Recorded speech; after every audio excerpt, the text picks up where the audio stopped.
Good morning students. Epidermal tissue system को continue रखते हुए इस वीडियो में हम टाइप्स ऑफ स्टोमेटा पढ़ेंगे, रंध्रों के प्रकार। तो मेटकोप और चोक नामक वैज्ञानिकों ने संरचना के आधार पर 4 प्रकार के स्टोमेटा बताए। इनका जो वर्गीकरण है उसमें द्वार कोशिकाओं या गार्ड सेल्स व इनको घेरने वाली एपिडर्मल या सब्सिडरी सेल्स के परस्पर संबंध पर विशेष बल दिया गया। इन्होंने अपना वर्गीकरण है वो गार्ड सेल्स की स्ट्रक्चर और जो सहायक कोशिकाएं सब्सिडरी सेल है उनकी स्ट्रक्चर में कितना संबंध है परस्पर, उस पर विशेष बल दिया। उसके आधार पर इन्होंने क्लासिफिकेशन किया। तो इन्होंने 4 प्रकार के स्टोमेटा बताए। देखिए, सबसे पहले एनोमोसाइटिक स्टोमेटा। ये देखिए, आप नंबर 1 के डायग्राम में देख सकते हैं। पहले डायग्राम में ये डायग्राम है एनोमोसिटिक स्टोमेटा का। इन्हें अनियम कोशिक रंध्र भी कहा जाता है। इसके अतिरिक्त इन्हें रेननकुलियस टाइप के रंध्र भी होते हैं ये, या अनियमित कोशिकीय प्रकार के रंध्र भी इनको कहा जाता है। इन रंध्रों में देखिए क्या होता है कि इनमें अधिचर्मी कोशिकाएं और सहायक कोशिकाओं में कोई विभेद नहीं होता है। रंध्र की स्ट्रक्चर में देखिए, ये है गार्ड सेल्स और ये है एपिडर्मल सेल्स या सहायक कोशिकाएं। तो इनमें देखिए क्या होता है, एक बार फिर से रिपीट करती हूँ कि पहला टाइप है जो एनोमोसाइटिक प्रकार के स्टोमेटा, उनमें ये वाली जो स्ट्रक्चर है वो है सहायक कोशिकाएं या फिर इनको एपिडर्मल सेल्स भी यहाँ कहा गया है। और दूसरा है ये इसमें गार्ड सेल्स है। तो इनमें देखिए क्या होता है कि एपिडर्मल सेल और सब्सिडरी सेल की स्ट्रक्चर में कोई विभेद नहीं होता है। हमने देखा था कि रंध्र में जो स्टोमेटा पोर होता है उसके बाहर की ओर गार्ड सेल्स होती है, गार्ड सेल्स के बाहर की ओर सब्सिडरी सेल्स होती है और सब्सिडरी सेल्स को घेरे हुए एपिडर्मल सेल्स होती है। तो एनोमोसाइटिक प्रकार के जो स्टोमेटा होते हैं उनमें एपिडर्मल सेल और सब्सिडरी सेल की स्ट्रक्चर में कोई विभेद नहीं होता है। इनमें जो गार्ड सेल्स होती है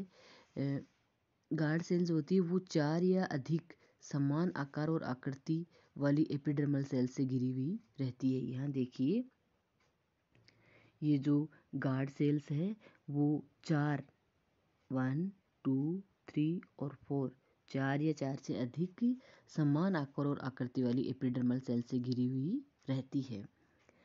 इस प्रकार के जो स्टोमेटा है वो रेननकुलेसी, पेपेवरेसी, केपेरिडेसी आदि फैमिली के प्लांट्स में पाए जाते हैं। दूसरे प्रकार के स्टोमेटा देखिए, एन आइसोसिटिक।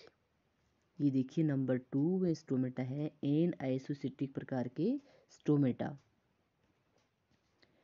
इनमें देखिए इसे क्रूसीफेरस या असमान कोशिकीय प्रकार के रंध्र भी कहा जाता है।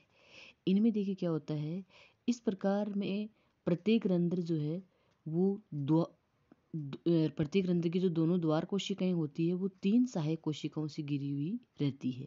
इन तीनों कोशिकाओं में से एक कोशिका छोटी और अन्य 2 कोशिकाएं जो है वो इस छोटी कोशिका से बड़ी होती है। यहाँ देखिए एन आइसोसाइटिक प्रकार के स्टोमेटा में कि ये जो 2 गार्ड सेल्स है वो 3 सहायक कोशिकाओं से 1 2 और 3 सहायक कोशिकाओं से घिरी रहती है।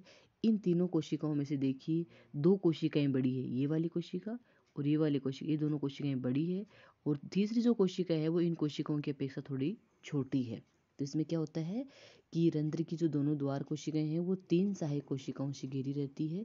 इन तीनों में से एक कोशिका अन्य 2 कोशिकाओं की अपेक्षा आकार में छोटी होती है। इस प्रकार के जो स्टोमेटा है वो क्रूसीफेरी, सोलेनेसी, अम्बेलिफेरी आदि फैमिलीज के प्लांट्स में पाए जाते हैं। तीसरे टाइप के स्टोमेटा देखिए, पैरासिटिक टाइप के स्टोमेटा। इन्हें रूबिएसियस या फिर समानांतर कोशिकीय प्रकार के रंध्र भी कहा जाता है। इनमें देखिए क्या होता है कि प्रत्येक स्टोमेटा की जो दोनों द्वार कोशिकाएं होती है वो दो सहायक कोशिकाओं से घिरी हुई रहती है। यहाँ पे देखिए ये वाला डायग्राम है पैरासाइटिक, जो 4 नंबर का डायग्राम है वो पैरासाइटिक स्टोमेटा का है। इसमें देखिए जो गार्ड सेल्स है वो दो है, 1 2, और दोनों गार्ड सेल को घेरे हुए दो सब्सिडरी सेल्स या सहायक कोशिकाएं हैं। तो प्रत्येक गार्ड सेल्स को एक सब्सिडरी सेल घेरे हुए रहती है। एक बार फिर से रिपीट कर देती हूँ कि इनमें क्या होता है कि दो गार्ड सेल्स को घेरे हुए दो सहायक कोशिकाएं होती है, अर्थात एक गार्ड सेल को एक सहायक कोशिका घेरे हुए रहती है। यहाँ देखिए ये वाले जो गार्ड सेल है इसको ये सहायक कोशिका घेरे हुए है, और दूसरी जो गार्ड सेल है उसको दूसरी वाली सहायक कोशिका घेरे हुए रहती है। और ये जो सहायक कोशिकाएं होती है वो सहायक कोशिकाएं रंध्र तथा द्वार कोशिकाओं की अनुदैर्ध्य अक्ष के समानांतर स्थित होती है। सहायक कोशिकाएं हैं वो रंध्र की और गार्ड सेल की जो अनुदैर्ध्य अक्ष है उसके समानांतर व्यवस्थित रहती है। इस प्रकार के रंध्र जो है वो रूबिएसी, मैग्नोलिएसी आदि फैमिलीज के प्लांट्स में पाए जाते हैं। चौथे टाइप के जो स्टोमेटा है वो है डाइसिटिक स्टोमेटा, या फिर इनको लंब कोशी के प्रकार के स्टोमेटा कहा जाता है। इनके दो नाम और है, इनको कैरियोफिलेसियस या फिर क्रॉस कोशी के प्रकार के स्टोमेटा भी कहा जाता है। इनमें देखिए क्या होता है, इनमें भी पैरासाइटिक की भांति प्रत्येक ये वाला नंबर 3 का जो डायग्राम है ये वाला वो है डाइसाइटिक स्टोमेटा का। तो इनमें भी देखिए पैरासाइटिक स्टोमेटा की भांति प्रत्येक इनमें देखो दो ही द्वार कोशिकाएं होती है और दोनों द्वार कोशिकाओं के घिरे हुए दो ही सहायक कोशिकाएं होती है। लेकिन देखो यहाँ पे अरेंजमेंट अलग है थोड़ा। इनमें देखो कि प्रत्येक स्ट्रोमेटा या द्वार कोशिकाएं हैं वो दो सहायक कोशिकाओं से घिरा रहता है, और यहाँ सहायक कोशिकाओं की स्थिति द्वार कोशिकाओं के समकोण पर होती है। पहले जो पैरासाइटिक प्रकार के स्टोमेटा अपन ने देखे थे उसमें तो हमने देखा था कि द्वार कोशिकाएं और सहायक कोशिकाएं समानांतर व्यवस्थित होती है, लेकिन यहाँ देखिए द्वार कोशिकाएं और सहायक कोशिकाएं एक दूसरे के समकोण पर स्थित होती है। ये द्वार कोशिकाएं इस प्रकार से स्थित है और सहायक कोशिकाएं इस प्रकार से स्थित है। तो देखिए एक दूसरे के समकोण पर ये स्थित होती है। पैरासाइटिक में हमने क्या देखा था कि समानांतर ऐसे द्वार कोशिका अरेंजमेंट है और ऐसे ही सहायक कोशिकाएं इनके समानांतर व्यवस्थित है, और डाइसाइटिक में दोनों एक दूसरे के समकोण पर है। द्वार कोशिकाएं इस प्रकार से व्यवस्थित है और सहायक कोशिकाएं इस प्रकार से व्यवस्थित है। इस प्रकार के जो स्ट्रोमेटा है वो कैरियोफाइलेसी, लेबिएटी, एक्केंथेसी आदि फैमिलीज के प्लांट्स में पाए जाते हैं। नेक्स्ट देखिए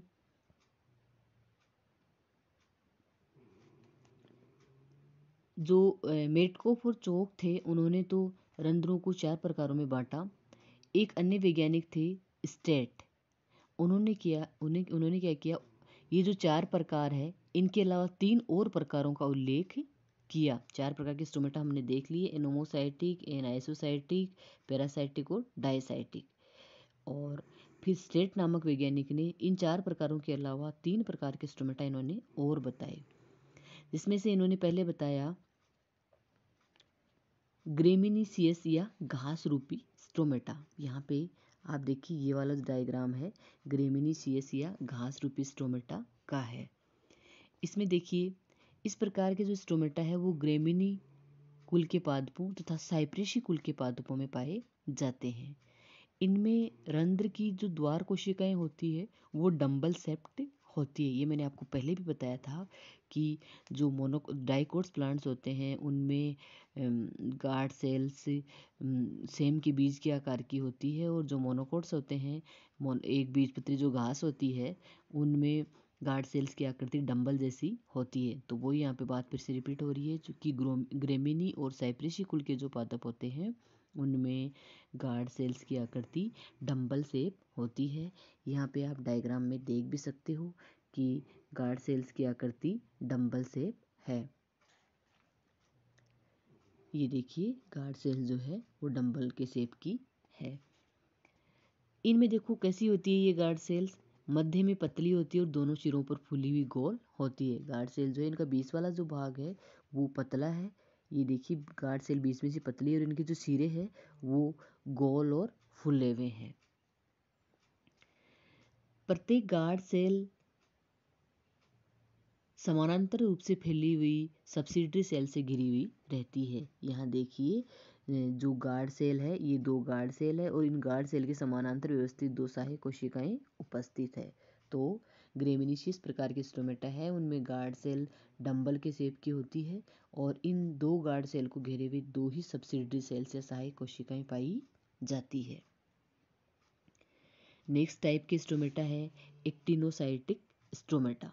यहाँ पे आप देखिए ये वाला डायग्राम आपको एक्टिनोसाइटिक स्टोमेटा को दिखाएगा। तो इसमें क्या होता है, इस प्रकार के जो स्टोमेटा होते हैं उनमें जो सब्सिडरी सेल्स या सहायक कोशिकाएं होती है उनकी संख्या 4 या अधिक होती है और ये द्वार कोशिकाओं के चारों ओर अरीय रूप से व्यवस्थित होती है, रेडियली अरेंज्ड होती है। यहाँ पे देखिए ये गार्ड सेल की संख्या तो 2 ही है लेकिन इनके चारों ओर सब्सिडरी सेल्स की संख्या देखो कितनी सारी है। तो सब्सिडरी सेल्स की जो संख्या है वो 4 या अधिक होती है और ये गार्ड सेल्स के चारों ओर अरीय रूप से व्यवस्थित होती है। लास्ट टाइप की जो स्टोमेटा है वो है साइक्लोसिटिक टाइप के स्टोमेटा। इनमें देखिए गार्ड इनमें भी जो सब्सिडरी सेल्स होती है उनकी संख्या 4 या अधिक होती है लेकिन इसका अरेंजमेंट है वो थोड़ा अलग होता है। इनमें क्या होता है ये जो सब्सिडरी सेल्स होती है वो गार्ड सेल्स को एक वलय के रूप में घेरे हुए रहती है। पहले अपने एक्टिनोसाइटिक प्रकार के जो स्टोमेटा देखे थे हमने उसमें हमने देखा था कि सब्सिडरी सेल्स की संख्या 4 या अधिक होती है और सब्सिडरी सेल्स गार्ड सेल्स को अरीय रूप से घेरे या रेडियली रूप से घेरे हुए रहती है। और नेक्स्ट टाइप का देखो साइक्लोसाइटिक प्रकार के जो स्टोमेटा होते हैं उनमें गार्ड सेल्स की संख्या है वो 2 होती है और सब्सिडरी सेल्स की संख्या 4 या अधिक होती है। लेकिन ये जो यहाँ पे अरेंजमेंट थोड़ा अलग होता है, यहाँ पे सब्सिडरी सेल्स गार्ड सेल्स को एक वलय के रूप में घेरे हुए रहती है। तो इस प्रकार से हमने 7 टाइप के स्टोमेटा देखे हैं। Thank you.